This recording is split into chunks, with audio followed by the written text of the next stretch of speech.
Today, we have Jordan Bantista on the pod, a startup public relations expert. I've hosted a few of his clients on the pod before and decided to bring him on to share his secrets navigating the PR landscape for startup founders. We discuss how to get investor attention through PR prior to your capital raise, when and how to announce your capital raise, and when it's appropriate for the founder to do PR themselves versus hiring a pro. Let's get started.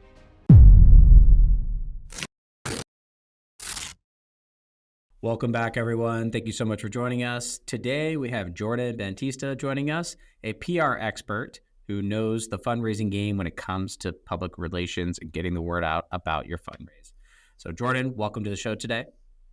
Thanks for having me, Jason. I'm excited to have you be able to share your insights and expertise when it comes to making sure not only VCs and investors know about your existence through public relations, but also that they very well know your existence after you raise capital. So Jordan, it'd be great if you just can give the audience a little bit of background on who you are and kind of what led you to running your own PR firm today. Yeah, sure. So I'm Jordan Bantista. I'm the founder of my own consultancy called Jordan Bantista PR. I help startups get impactful press coverage, especially around funding announcements. So prior to this, I was in-house at a number of billion-dollar plus startups like Yelp, Row, which is the telehealth company behind Roman, as well as Article, the online modern furniture company. So worked nearly a decade in PR. I've done every type of PR under the sun. I've always worked in tech startups, always been attracted to the entrepreneurial spirit. So I started my own shop in April of 2022.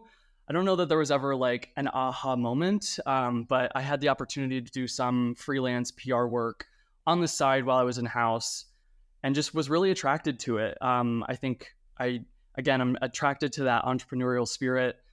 Companies who really want to go out there, make a ton of noise, make buzz, and just be really loud. And I found that when I was in-house, sometimes it moved a little bit more slowly.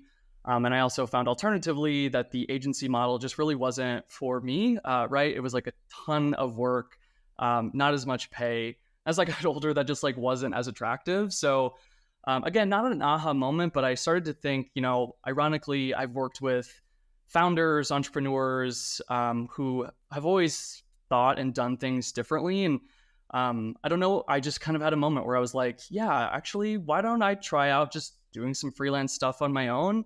That eventually just turned into, okay, I have to do this full time. I can't juggle both. So yeah, I decided to roll out my own shop April 2022. I've been working with early and growth stage startups, everything from funding announcements to thought leadership to in-person speaking events, again, everything under the sun. So kind of tell us a little bit about some of your clients that you've worked with, what kind of capital raises did you support them on, and kind of what are the results of the PR efforts you put out there? So a couple clients that I've worked with recently, one is Foraged. Jack Hamrick is the CEO. It's the marketplace for wild and specialty foods. So they had a $2.7 million seed round that was led by Bessemer Venture Partners with some participation from angels like the CEOs of Yelp, Shopify, Etsy, and the like.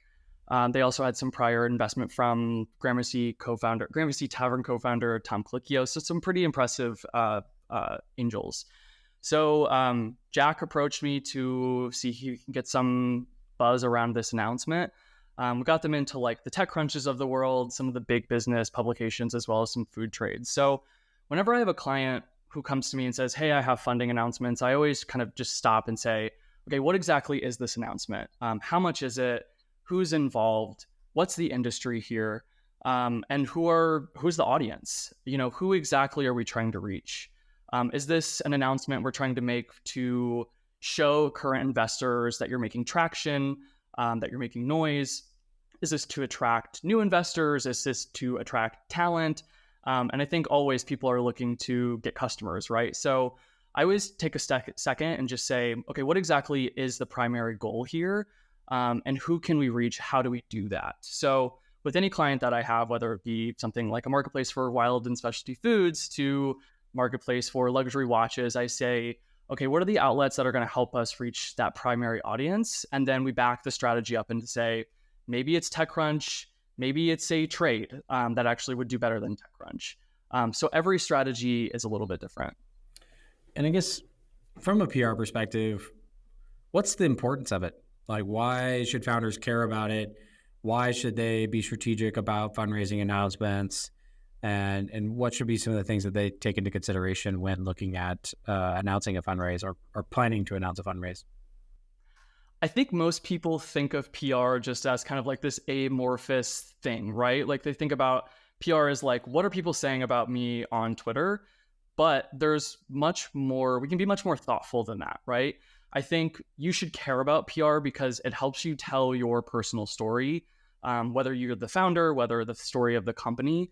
It helps you differentiate yourself from your competitors and who else is in the industry. And then it also just keeps you top of mind for media opportunities to continue that flywheel. So I think if you're thinking about PR, this is something that you know is important, you know you need to do. If you have the budget, I always think it's best to consult a professional, whether that be someone in-house, whether that be a consultant, whether that be an agency. But I know that's not always realistic for everyone, especially if you're in those early stages. So I usually just say, if that's not available, do your research. See who's writing about your industry, who's writing about your competitors. And I'm kind of reluctant to say this as someone whose like job is to have companies hire them to do this job, but reporters do love hearing from founders directly. It helps them build kind of an authentic relationship when you're the one reaching out to them directly, as opposed to someone from an agency, right? So I think if you do have budget, talk to someone, say, hey, this is what I have. I need some help figuring out what to do here. If this is newsworthy, whether it's a funding announcement, a new product launch, a new C-suite appointment. And if that's not within your purview, if that's not available to you, there are ways for you to get out there and get in front of reporters. Let's get tactical a little bit and talk about, in particular, Jack from Forge. We had him on the show, thanks to you. And they delayed their fundraising announcement extensively. For quite some time, they didn't want to go straight to market with, after raising the round, to go and announce it. Why should founders delay their fundraising announcements? So I think there are a number of things that go into what the timing of your fundraising announcement.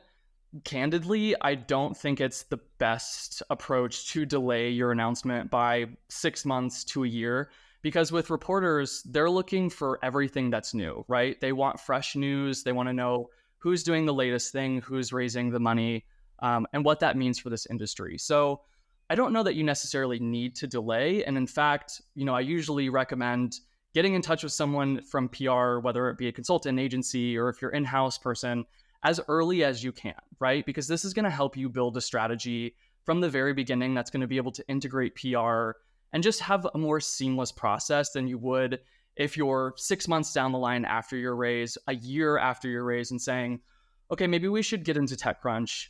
It makes things just not impossible, but like a little bit more tricky. So with Jack in that example, we had to do a little bit more work because it was some significant time after. And you do have to think about, okay, so what happens if a reporter asks you, you've delayed your announcement? Why are you doing that? What's the reason? And if the candid reason is, well, we just didn't delay, we didn't announce this because it wasn't a priority, that doesn't really read really well into that TechCrunch article, right? So whenever I'm working with somebody, whenever I'm talking to a founder, I always recommend get in touch with somebody from PR as soon as possible. Not even, it doesn't matter if you are starting with them right then, but just to say like, is this the right plan? Are we on the right track? When should we get in touch? If this is someone with experience and who's done this before, they'll be able to tell you, this is the right place to do it. This is the right timing. If you're too early, they'll say, no, wait 6 weeks, wait till after the fund is closed, and then get in touch. So there are a couple options to you. Delaying a funding announcement isn't the end of the world and doesn't mean you won't get coverage, but I always recommend getting in touch as early as possible. It's true, but in the case of Foraged, and actually one of my past companies, there are a reason to which they delayed was their product wasn't really ready. If they had a big press release, they wouldn't have been able to capitalize on the audience that came with it, because the product and the public facing aspect of the the company wasn't necessarily ready for prime time. And an example for another company that I helped raise a Series A for back in 2021, we knew that coming out and saying, hey, we just raised $11 million when we were in the ed tech space, and our number one customer and user are teachers. They don't like necessarily seeing like, oh, here's this big tech startup making all this money. As a negative narrative for that particular audience. But what we realized is we had to kind of find a way to make that announcement work and get it in the right publications to establish credibility for our recruiting. Yeah, we wanted to be able to recruit talent, and there was no public information from a recruiting perspective to attract talent. So like recruiting was a big reason for us. Some it's customer acquisition, some it's credibility. But the one we haven't talked about is pre-fundraising success, to basically get yourself on the radar of investors. What are some of the strategies that you've seen that founders can look at considering or using to kind of get the word out about their company before they go into a capital raise? Yeah, if you're in that situation where it's before a capital raise, you're trying to get on the radar of folks. I mean, one of the easiest ways to do that is just to do some general media relations, some relationship building tactics, whether it's yourself or you have someone who does PR, just reaching out to some reporters in your industry and their beat and saying, hey, this is a new company that should be on your radar. They're going to have some really cool things coming up in the future. Like if you'd love to connect with the founder, the CEO, just chat about what they're doing, what they're building, I'd love to set that up. Again, reporters love hearing from founders directly, especially ones who are building in the space. And so if you're reaching out to them before you have that round closed and you're just trying to get on some radars in the very beginning, it's always an option for you. There's also thought leadership. There's also in-person events, speaking opportunities. These are just some of the many things that you can do. But I would say if you're pretty strapped for time, again, just going back to those basics of seeing if you can get on the radar of some reporters, just reach out, say, hey, this is what I'm doing. This is what I've done in the past. I'd love for you to talk, know about my company. Do you want to get a coffee? Do you want to do a Zoom date? Something like that, I think is always worth it. Does that kind of strategy work always? Or is it, do you kind of have to come out with newsworthy announcements to kind of start that relationship? Are reporters jumping on the more they get to know you, or are they jumping on like, something just happened, I want to cover it first? I think it's a little bit of both. I think that reporters will do this like pre-raise, get to know you, depending, context is important, right? If you're coming from a big company, you've got an impressive background, you're a person that they want to know, yeah, they're going to. But sometimes, and even if you are that profile, you feel like you're the perfect person for them to know, sometimes reporters just don't have the time. And this is when it's advantageous to have a PR person to kind of keep on them over time, constantly reminding them like, hey, this is a new company that you should know. This is what they're building. They're going to have something coming up, just so that they're aware of what you're doing in space. And from like a measuring perspective, like measurable results from PR, that's always been one of like the big caveats and difficult for people in your position and PR firms I've hired in the past. Like, show me the results. Like, how do you go about measuring the impact of the work performed in public relations, and whether it be getting people into podcasts, published in TechCrunch, whatever it might be? Like, what do you do to measure performance? So there are a couple different ways you can do that, and I think you do raise a really good question. Like, this has always been kind of the fundamental question of, how is this successful? And I think if I think about it in kind of two different buckets, like corporate PR, that's thought leadership, that's funding announcements, that's big business features. Consumer PR, if you're a consumer product, makeup, food and beverage, that sort of thing, you're selling a physical product. They're kind of in two different separate buckets. So for me, specializing in funding announcements, corporate communications, I work with my clients on leads per month. So I say, I can't really control the editorial pipeline. I kind of think of myself as either like a translator or a realtor between the client and the reporter. I'm kind of liaising between the two. I can't force an editor or a podcast host to post when I want them to, but I can get that interest from them, get things going, and get the process started so that we can see those results over time.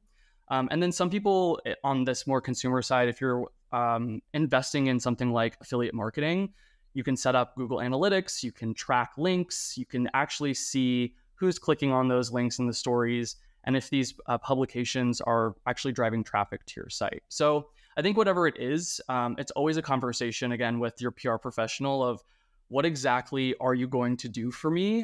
What can I expect at the end of this? You have to be super, super clear on what your expectations are, and also ask them super clear questions about what they think they can get for you. Let's unpack that a little bit more. Like when it comes to choosing an agency, like last PR firm I worked with I was in the gaming space. I needed someone that knew the gaming publications, knew the gaming world, had those connections already, and, interviewed probably half a dozen PR firms before settling with one who, had for years and, still, I believe, is the provider for the company I left a couple of years ago. Like what kind of questions or attributes do you look for or founders should look for in a PR firm? So great question. I think about 10 years ago, people used to say, what relationships with reporters do you have? Who do you know? Who have you worked with? And I think oftentimes I hear that these days, but that's just really not the reality of where PR is today. There are fewer reporters and more publicists than ever. I think Muckrack, which is like a database of reporter information, put out a study that for every one reporter, there are 6 publicists trying to get their attention. So the reality of the situation is that whether you're talking to 5 different agencies, they're probably pitching the same people. What I usually recommend to people if they're talking to an agency is say, can you give me an example of a situation where you did cold outreach to a new reporter that you've never worked with and what the success looked like? I think that's going to demonstrate their ability to go out and not really rest on laurels, but really show you that they have an ability to go out and make results happen. And then I also ask for case studies. If there is a company that they've worked with that's in a similar space, can you show me the coverage that you've gotten for them in the past? You can also ask for references. If they have clients that they've worked with in the past that they no longer work with, can you connect them? Can they recommend you? Can they say why they liked working with you? That's all available to you. And I think another thing that comes to mind is something that founders often don't think about when it comes to PR strategy as a whole is like, are you newsworthy? Is what you're building or what you're doing newsworthy? And is there a way to make it newsworthy? And I think that's a good challenge to a PR firm of a founder basically, doing a mind dump or brain dump on everything that they're doing and allowing that PR professional to kind of cherry pick. These are the points that are newsworthy. Like these are the ones that we could probably schedule out over a series of, publications over the next however long the engagement is with this, type of objective. So that's something I think would be an interesting way to vet out PR professionals and add that value. Whereas it's one thing to kind of just go out and pitch a story that the founder did all the work for, but for a PR professional to kind of articulate the right message or the right story is something that a founder, I think, should be looking for in a PR firm. Yeah, I would say the danger with that is, or a red flag maybe to look out for, is when you're talking to an agency and they tell you, yes, everything that you have is newsworthy. This is 100%. The media will love this. I always say, like, if this is truly someone who's good at strategy, find out what they're telling you that is not newsworthy, that will say no. Because in all of my experience, a lot of times our internal news wasn't actually newsworthy. So whenever I work with someone, I always have to have a really honest conversation and say, hey, this is just not something that the media is going to cover right now. This is a constantly changing landscape. Maybe 5 years ago, they would have covered a $500,000 pre-seed. That's just not going to happen today. Not when there are mega seed rounds that are $20 to $50 million. So I always recommend, when you're talking to someone, an agency, consultant, whoever it might be, pay attention to the strategy, what they're recommending. If they're telling you everything, they're going to be a yes man for you, because that can often lead to pitfalls later on down the line. And we've been talking a lot about fundraising announcements. That's obviously the topic of our podcast, is how do you go to market and announce your fundraise and what publications make the most sense for whatever goal we might have. But what are some other strategies that founders or companies themselves can benefit from when it comes to PR? Yeah, I mean, fundraising is just one tool in the greater tool belt. I think having worked in-house at different companies, you just get like a really well-rounded look at what PR, communications, marketing can be. So funding is one thing and one way you can kickstart this, but there's also thought leadership. Can we get the CEO out there on a byline and a publication that matters? Can we get them on a podcast that is really impactful, that's getting them in front of an audience? Are there events in the local city? If there's like if they're in New York City, San Francisco, Los Angeles, are there local events? On top of that, like this should be part of your greater marketing strategy. It should be 360 degrees. PR works really well and hand in hand with growth marketing, SEO, paid. So I would say get really tuned in with this larger strategy, thinking funding announcements are great, but that should just be the first step or just one step in your greater strategy. Gotcha. What are some of the mistakes that founders make when they want to do PR, get published in whatever publications, podcasts, media? What are some of the mistakes that they have? Yeah, great question. I would say number one is just blasting hundreds of reporters, putting a mail merge in and just sending out the same pitch to 500 people. I don't think there's anything reporters hate more than knowing that they were part of just mass outreach. Another one is focusing only on one publication like TechCrunch. Again, going back to what I said earlier, sometimes TechCrunch may not be the right fit. Maybe there are other publications that would be just as good, if not better than that. And then something too is not delegating this role if it's not an option. There's a reason that entire companies have big teams dedicated to this one channel, just like any other type of marketing channel. So if this is something that is important to you and you have the budget, or you just have, it's important enough to hire a professional, just consult with someone. See, the worst that can happen is that it's not a fit for you and you can end up doing it yourself. And then you also can learn some nice tips to do outreach yourself and see some success. So how does a founder or a PR specialist get the attention of a reporter to cover their story? Yeah. So if you're a founder doing this yourself, again, there's one reporter for every 6 publicists trying to get their attention. So you have competition. There are hundreds of emails being sent every single day. So I usually recommend or say you have about 10 seconds to get a reporter's attention. So a couple tips that I have for you if you're just doing this yourself. A, understand the audience. Again, TechCrunch, Bloomberg, Forbes, they are great names and they'll do wonderful things for your business, but sometimes they're not always the right fit for the announcement that you have. Again, consulting a PR professional will be able to tell you, okay, maybe this isn't the right avenue for me. Maybe we should go to a trade or go to a podcast with this type of story. So understanding where your audience is paramount to getting success and whatever story you're trying to tell. The second one is tailoring each pitch. Again, reporters hate knowing that they're part of a mass blast. They hate knowing that you did not do your research. So whenever I'm reaching out to a publication, I'm reaching out to a reporter, I always say in the pitch why I'm pitching them. Hey, Jason, I saw you covered competitor in my industry, so I thought you'd be interested in what we're doing. From there, you got about 10 seconds to keep their attention before they move on to the next email. So I always say, keep it really short and simple if you can. I've seen tweets from reporters who say, if you cannot explain to me in 5 sentences what your pitch is, what your company is, then I'm deleting your email. So you're seeing the severity of the situation here.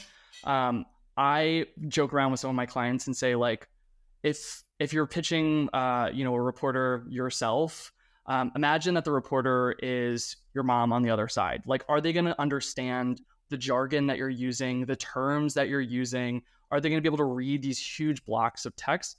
Probably not.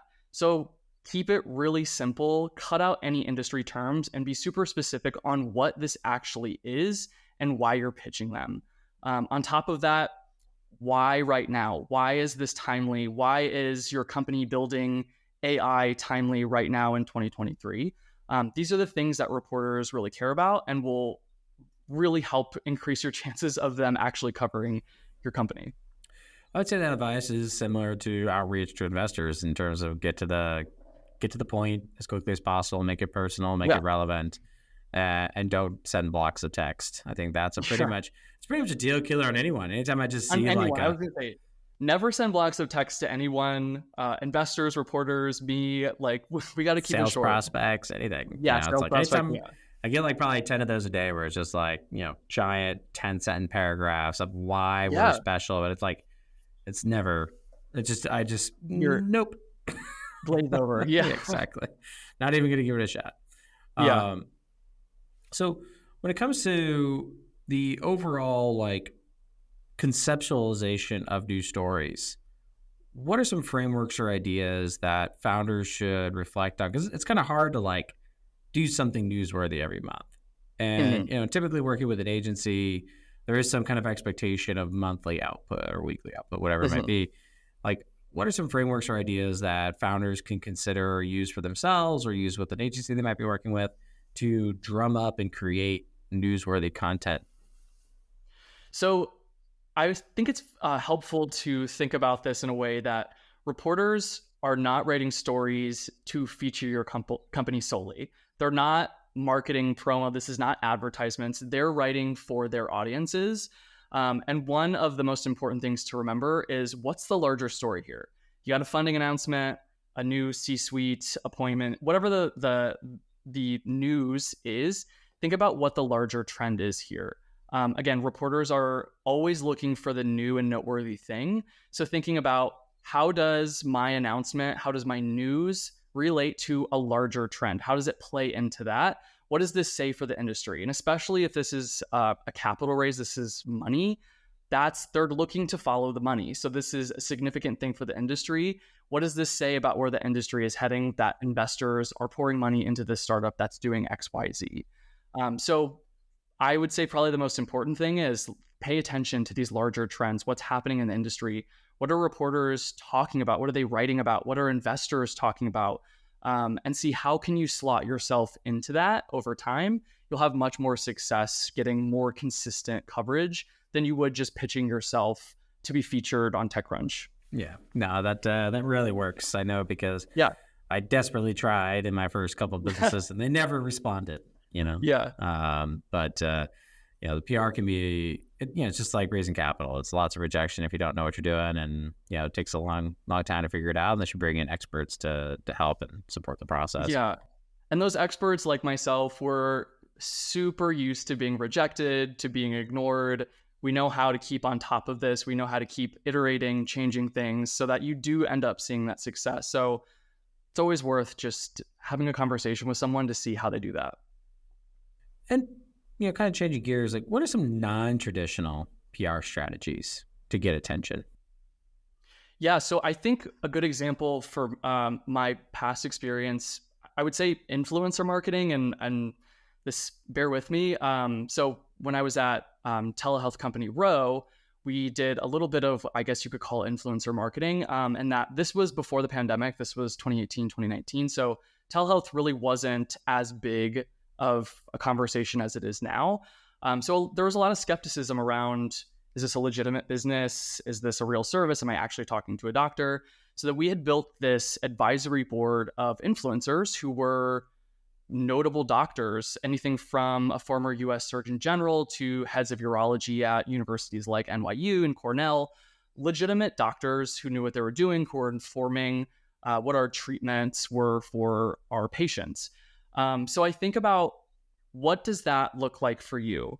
This is not like influencer marketing for a telehealth company is not just like paying someone on TikTok to talk about erectile dysfunction. That's not how this works.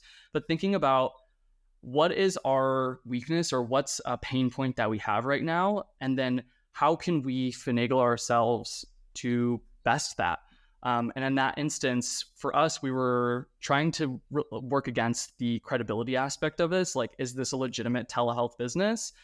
So we surrounded ourselves and involved ourselves with some of the best doctors in the country so that patients would feel that this was legitimate and that they felt comfortable coming to our platform to get treatment. What are some other examples in your background that can highlight some of these non-traditional PR strategies? I mean, I think going back to what I said before, just the 360 marketing strategy, PR is just one step of a larger strategy. If you're only investing in PR, you may not see the result, or you may not feel that you're everywhere, that everyone's talking about you at once. Advertising, SEO, events. We had community management going on when I was at Row, at Yelp. You have to incorporate this into a larger marketing strategy. Otherwise, you may not see your results maximized. You got that really nice like Forbes brand story. Now you want to go and put that paid behind that so that you can put it on Facebook ads, Instagram ads. You can put it on Subway ads. The logo, we've been featured in X, Y, and Z. That helps create that halo effect of your company is everywhere. People are talking about you. This is buzzing. That makes sense. Well, Jordan, it's been great having you on the show. But before we wrap up, what's some like parting advice to founders that, are looking at PR as a potential channel for them? PR isn't as scary as it's made out to be. I think, again, just going back, it's this amorphous kind of like Twitter-like anxiety that I think a lot of people have. If you can ask around your network for recommendations for folks, for agencies, consultants, whoever it might be, just to have a conversation, confirm what you may know, or maybe get some ideas about what you can do to maximize what you're already doing. If you do have to go it alone, again, do your research, tailor your outreach to these reporters. It can keep it simple. Like, these are the things, it's not as complicated as it has to be. These are the things that your PR professional is going to do already.